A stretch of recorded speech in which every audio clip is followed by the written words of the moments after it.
Hey guys, today we're jumping into Ielts speaking part 1.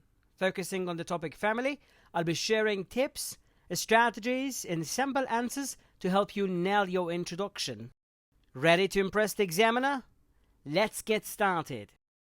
So, I'll be covering information and description about Ielts speaking part 1, strategies, sample question and answer about a topic family, and I'm gonna end the video with some useful tips that will surely help you get a higher score.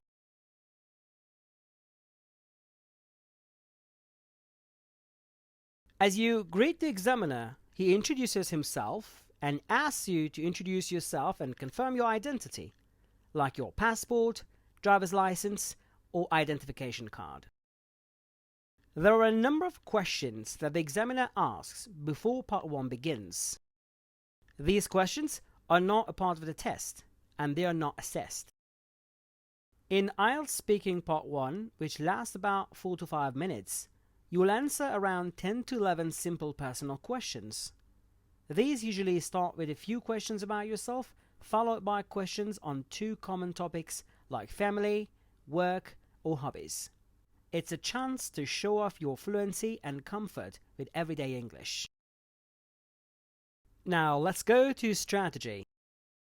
Number 1. Know and use the vocabulary to talk about yourself and everyday life. Number 2. Use the correct verb tenses. And number 3. Try to elaborate on your responses and extend your answers.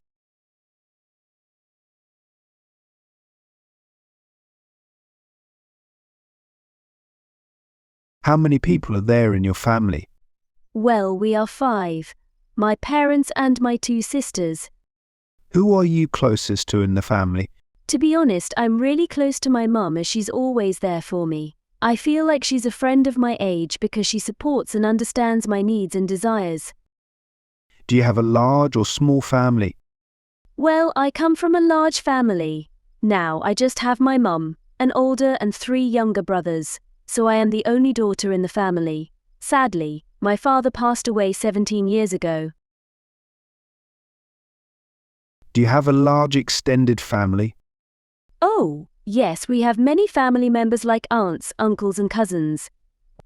I guess that's because my grandparents liked to have many children, and that in their time it was really common to have more than 4 or 5 children. What do you do together with your family? Well, speaking of activities to do with my family, we usually eat out when we decide to spend time together. I sometimes buy tickets to museums or cinemas for us and we have a night out. Also, we travel to different places if there's time and my father isn't busy. That's about it. Why is family important to you? Family is important because it allows family members feel loved and secure. It also helps kids and parents to gain trust with one another. Family is the only thing you can rely on in a tough situation. How much time do you manage to spend with members of your family? I usually try to spend most of the time with my family, but I cannot manage time when I am out for my university. But after my return from the university, I do not make any late to share the day-long events with the family members, especially with my mum. Did you get on well with your family? Why? Yes, I get on very well with my family members. They are supportive, positive, intelligent and caring. I would not say that we never had any disagreement, but that's usually momentary. Love is stronger among us, and that conquers any misunderstanding that might happen. In fact, I am happy to be a part of such a wonderful family. What is your special moment with your family? Well, celebrations are remarkable, particularly the celebration of any special occasions like a birthday, the anniversary of my parents, or any special achievement by my siblings. These events have so many special memories and we consider those occasions as our special moments. Using these vocabularies and phrases will help you craft strong responses. Avoid memorizing answers as it can distract you. Instead, focus on learning new vocabulary and practicing simple answers to respond naturally during the test. This approach ensures you're well prepared and confident in front of the examiner. To finish off, here are a few key tips you'll want to remember. Number 1. Focus on accuracy and fluency. Do not hesitate or stop while you're answering. Number 2. Do not give very long answers. Answers should be 2 to 4 sentences long. Number 3. One-word answers are not enough. Make complete sentences. Number 4. Do not memorize the answers. Memorized answers will make it more difficult for you to handle the talk. Number 5.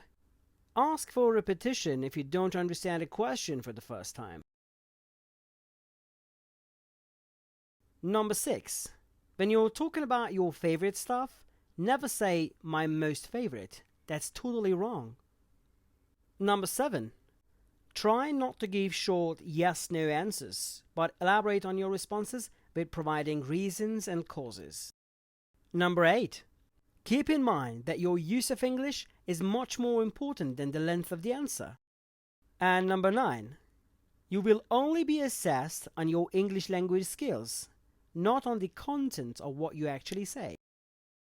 Every effort counts. Keep pushing forward and shine bright. See you in the next lesson.